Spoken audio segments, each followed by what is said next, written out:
Olá, sejam bem-vindos, eu sou Maurício e hoje a gente vai continuar estudando o assunto inferência estatística. E eu vou te apresentar um conceito que é muito importante nesse estudo, que é o conceito de função densidade de probabilidade. Bom, a inferência estatística ela tem uma conexão muito natural com o tema probabilidade. E uma das primeiras coisas que a gente aprende numa aula de probabilidade é que a probabilidade de ocorrência de um certo evento é o número de casos favoráveis dividido pelo número de casos totais, né? Agora, vamos entender quando que a gente pode usar isso. Exemplo clássico, uma moeda honesta. Uma moeda pode dar cara ou coroa, são 2 casos totais, a probabilidade da cara, 1/2. Legal. Mas quando a moeda já é viciada, eu já não posso usar isso, porque senão eu diria que a probabilidade de sair cara é 50% e pode ser que a distribuição de massa seja de tal forma que a probabilidade de sair cara seja maior do que isso. Tá? E aí, numa questão de prova, é claro que o enunciado precisa de fornecer informações suficientes para deduzir esse número, né? Outro exemplo que eu posso usar essa fórmula, um dado honesto. Um dado, pensando num cubo, né? 6 faces, então cada uma das 6 faces tem 1/6 de chance de ocorrência, né? Então seria um caso favorável sobre 6 no total. Então, geralmente, em dados honestos, moedas honestas, né, a gente diz num espaço amostral equiprovável eu posso usar essa fórmula. Caso não seja equiprovável, ou seja, caso alguns eventos tenham probabilidades distintas de ocorrência, eu já não posso usar essa fórmula, tá bom? Agora, vamos pensar num problema um pouquinho diferente, tá? Vou só falar o enunciado para você, vai pegando aí. Digamos que eu tenha aqui uma reta.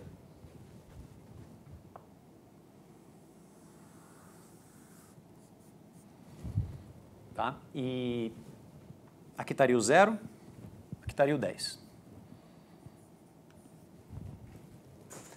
Eu estou com um dardo na mão, né, com uma ponta bem fininha, eu vou lançar esse dardo e ele obrigatoriamente vai cair em algum lugar entre 0 e 10. Tá? E eu vou tentar fazer isso de tal forma que eu não privilegie nenhum pedaço desse segmento de reta. Então eu vou dizer que a probabilidade de cair em qualquer ponto aqui vai ser sempre a mesma. Tá? Eu não vou mirar só no meio, tá? Vai ser 100% aleatório isso daqui. Tá, digamos que x seja exatamente o resultado que vai dar. Tá? X indica qual é a posição que esse dardo cai.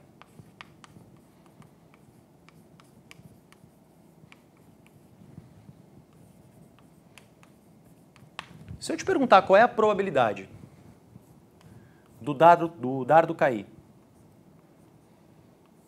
no número 6, o que você me diria? E aí, dá uma pensadinha. Se quiser pausar o vídeo, dá uma pensada, aí você volta aqui comigo. Bom, as pessoas mais aceleradas, que não pensam muito antes de responder, talvez ela pensasse o seguinte: bom, entre 0 e 10, que números eu tenho? 0, 1, 2, 3, 4, 5, 6, 7, 8, 9, 10. 11 números. Bom, desses 11 números, são 11 casos totais, então, um caso favorável em 11, 1/11, certo? Não estaria certo. O que essa pessoa se esqueceu? Bom, tem vários números além desses que ela considerou, né? Além do 0, a gente tem 1/2, tem 1, né? Tem 1/2, 2. Então a gente poderia refinar esse intervalo, né? Só que por mais que eu refine esse intervalo, eu sempre vou me esquecer de alguém. Se eu pegar só de meio em meio, 0, meio, 1, 1/2, 2, eu vou me esquecer que tem o 0,25, tem o 0,75. Tá? Aí eu posso ir, por exemplo, de 0,1 e 0,1. Tá? Que mesmo assim eu ainda vou me esquecer de vários números. Por exemplo, eu vou me esquecer do π. O π é um número irracional, né? Ou seja, também é um número real, e o π está em algum lugar dessa reta. Então é possível que o meu dardo caia no π. Então você vai falar, pô, mas espera aí, Maurício, então eu tenho infinitos lugares, né? Eu tenho infinitos números reais entre 0 e 10, então eu tenho infinitas possibilidades. Realmente, a gente tem infinitas possibilidades. Então, caso eu pudesse, né, nesse caso aqui, caso eu fosse usar essa fórmula, número de casos favoráveis sobre o número total de possibilidades, né, vamos aqui pedir uma licença matemática, né, uma licença poética para fazer o que eu vou fazer aqui, tá, eu já vou apagar. O número de casos favoráveis seria 1, e aqui daria um número muito grande, né, infinito. Né? Vou escrever aqui, mas já vou apagar aqui, isso não está certo, tá? 1 sobre infinito, tá? Mas primeiro, infinito não é um número, né, eu não posso fazer essa conta. Eu posso pensar assim, 1 sobre um número muito grande, ou tão grande quanto eu queira. 1 sobre 1 milhão, 1 sobre 1 bilhão, 1 sobre 1 trilhão. Esse número vai dar absurdamente pequeno. Tá? E ele pode ser tão pequeno quanto eu quero.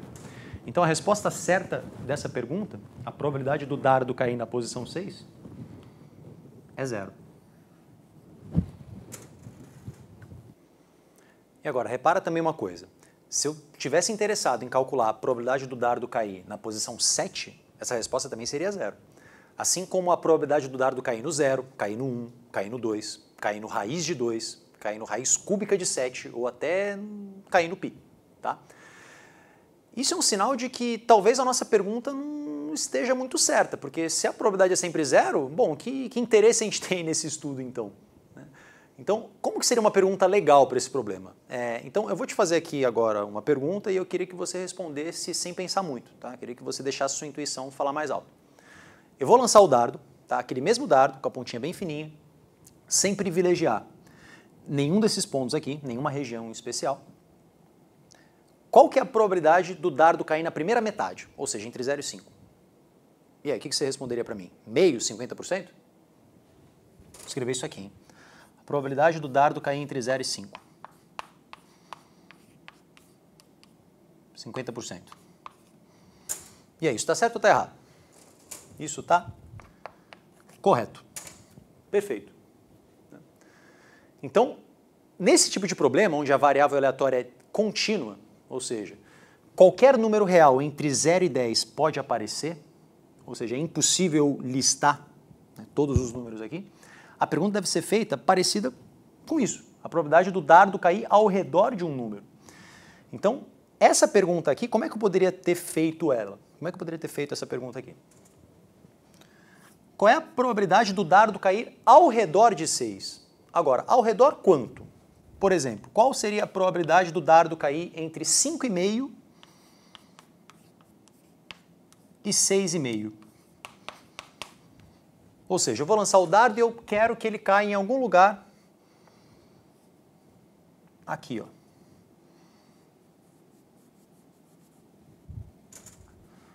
Aqui é 5,5, né?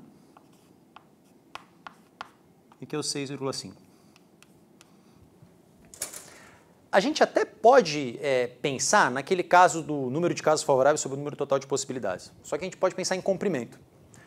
Esse comprimento aqui, se eu estivesse pensando em centímetros, né? Aqui de 0 a 10 tem 10 centímetros, esse comprimento teria 1 centímetro.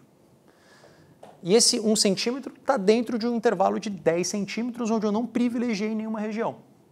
Então, a probabilidade do dardo cair nessa região seria 1/10. Então, seria o comprimento favorável sobre o comprimento total. Né? E isso também está certo. Tá? Bom, repara que até agora eu nem citei esse termo, função densidade e probabilidade. Embora indiretamente eu esteja trabalhando com ela. Tá? Agora, deixa eu te mostrar o que seria a função densidade e probabilidade para esse problema e para que ela serve, né? Por que a gente usa esse conceito novo. Vou fazer aqui o gráfico e eu já te explico como é que isso aqui funciona e como é que eu vou usar isso, tá? Para esse nosso problema, a função densidade de probabilidade seria composta por 3 pedaços. Tá? Aqui tem uma semirreta sobre o eixo x. A partir do 10 eu tenho uma outra semirreta. E entre 0 e 10 eu tenho um segmento de reta.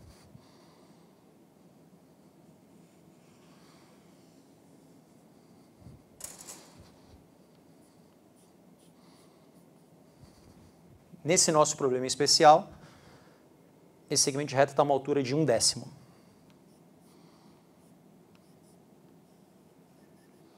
E para que serve essa nossa nova ferramenta? Deixa eu colocar aqui, né, no eixo y seria a nossa função densidade de probabilidade, aqui no eixo x seria nossa variável aleatória. A gente viu aqui que a probabilidade do x está entre 5,5 e 6,5, deu 1/10, 10%.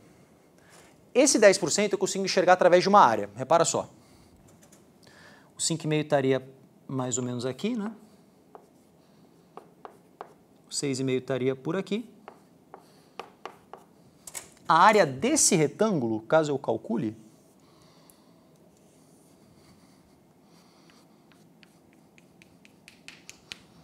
a área de retângulo é base vezes altura. Base mede uma unidade, altura mede 1/10. Então, base vezes altura dá 1/10. Então, a gente transformou o problema de calcular uma probabilidade num problema de encontrar uma área. Vamos enxergar essa área aqui de 50% no gráfico. Se eu estou interessado em calcular a probabilidade do dardo cair entre 0 e 5, eu vou calcular a área embaixo dessa curva aqui, desse segmento de reta, entre 0 e 5. 5 estaria por aqui, um pouquinho antes do 5,5.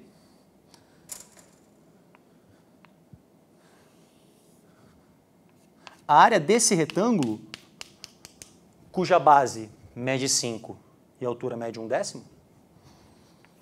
é 5 vezes 1/10. E 5 vezes 1/10 dá meio, 50%.